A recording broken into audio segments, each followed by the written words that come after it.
La cultura paquimé se desarrolló en el noroeste de la ciudad de Chihuahua. Está localizado en el municipio de Madera. En este lugar se crearon las 40 casas, una serie de edificaciones construidas en el interior de cuevas. Durante este periodo, en Teotihuacán se construyó una de las sociedades más importantes de México, la cual, al final, también sería escenario de la conquista. Dentro de sus múltiples templos, pirámides, se encuentran el templo de Quetzalcóatl, cuya fachada fue representada en el Museo de Antropología. Años después de la conquista, la fusión de ambas culturas y la evangelización de los pueblos indígenas dio como resultado la generación de un gran número de templos, capillas e iglesias. Muchas de ellas retomaron elementos clásicos de las capillas europeas, tanto en decoración como estructura. La iglesia de Santo Domingo en Oaxaca es ejemplo de ello, además de que todos los ornamentos que la conforman están cubiertos por hojas de oro, haciéndola un referente histórico y arquitectónico de los lujos que contraponen la humildad de la iglesia de aquel entonces.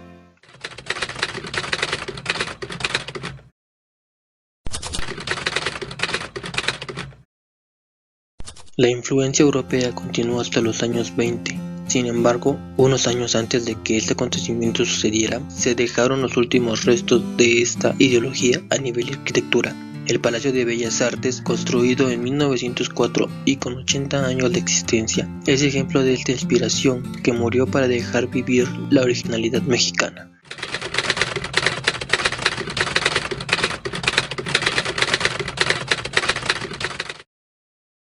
Yendo a la par de la modernidad del mundo, México dejaba atrás la copia y comenzaba a generar nuevas e interesantes ideas. Al momento de construir, una sociedad funcional debía tener un urbanismo proporcional a sus necesidades. Ejemplo de este inicio, la coincidencia del cine de oro con los espacios que se construían para proyectarlo, como el Cine Olimpia, cuya construcción inició en 1916 y terminó en 1921.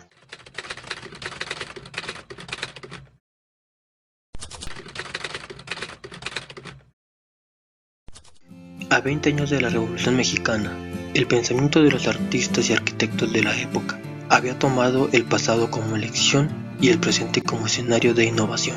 En este año, Frida Kahlo y Diego Rivera vivieron el apogeo de sus carreras, y este era visible en las nuevas construcciones que crearon, como el Museo de Anahuacalli o la casa en donde vivieron, construida por O'Gorman. Más tarde, el arquitecto se convertiría en el referente del estilo mexicano.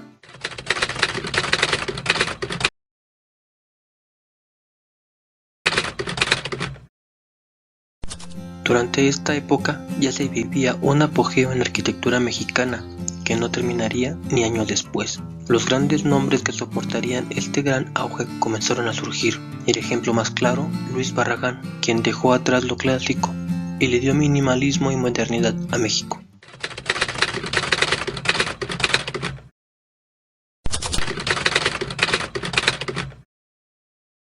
La modernidad seguía siendo partícipe de la sociedad a través de sus edificios. Prueba de ello fue el reto de construir un rascacielos de proporciones nunca antes hechas en el mundo, generando así un ícono de la época y de la ciudad, la Torre Latinoamericana.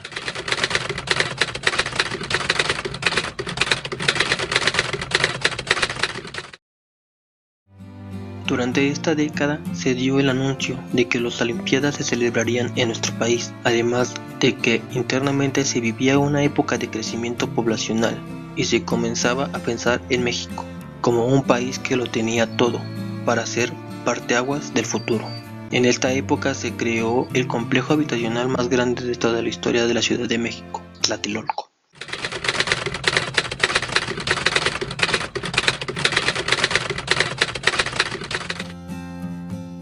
Para estos años la arquitectura mexicana representaba un referente de funcionalidad y diseño.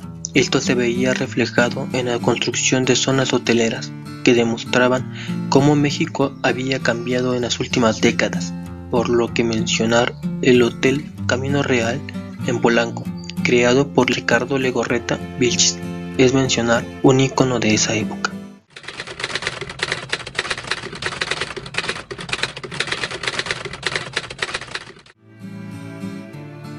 Durante esta década se vivieron cambios tan fuertes en la sociedad mexicana que era inimaginable no verlos reflejados en su arquitectura. En 1985, el Distrito Federal sufrió uno de los terremotos más importantes en toda la historia del país. El desastre quedó como resultado de esto. Fue el indicador de que las estructuras de las construcciones en México debían de cambiar para asegurar que una crisis así no volviera a azotar a los ciudadanos. También se crearon los nuevos referentes que simbolizaron la generación de una cultura mexicana, su arte y a sus artistas.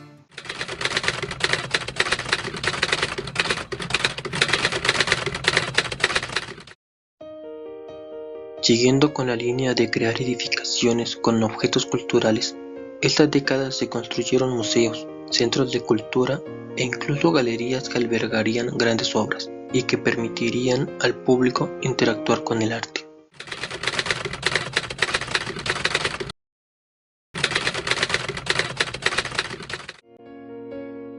Con un nuevo siglo llegó una nueva forma de marcar el paso en la arquitectura mundial. Han sido durante estos últimos años que se han creado de manera puntual inmuebles con un estilo único en nuestro país y que resaltan alrededor del mundo por la originalidad tanto en estructura como en diseño. Algunos ejemplos: edificios de Arcos, Bosques y el Hotel La Purificadora en Puebla.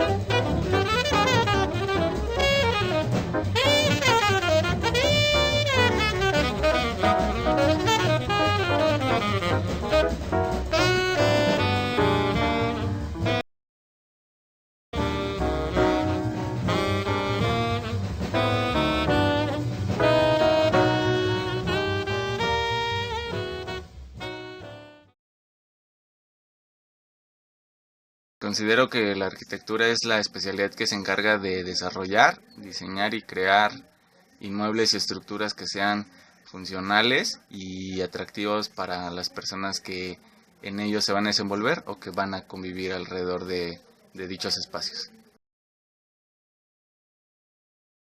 Los estilos que conozco son, o de los que he escuchado, son barroco, clásico, neoclásico, contemporáneo, moderno y sustentable. El estilo de Bellas Artes, tal cual, del Palacio de Bellas Artes, tal cual no lo ubico, solo sé que tiene mucha influencia de los arquitectos franceses. Y bueno, ¿cuál es el mensaje para los jóvenes arquitectos mexicanos? Que sigan creando o que creen, que desarrollen ideas que mantengan dos cosas, que preserven dos cosas. Ideas nuevas y novedosas con nuevos diseños, pero que no olviden que tienen que mantener las raíces mexicanas, que le den identidad a los edificios o estructuras que vayan a desarrollar.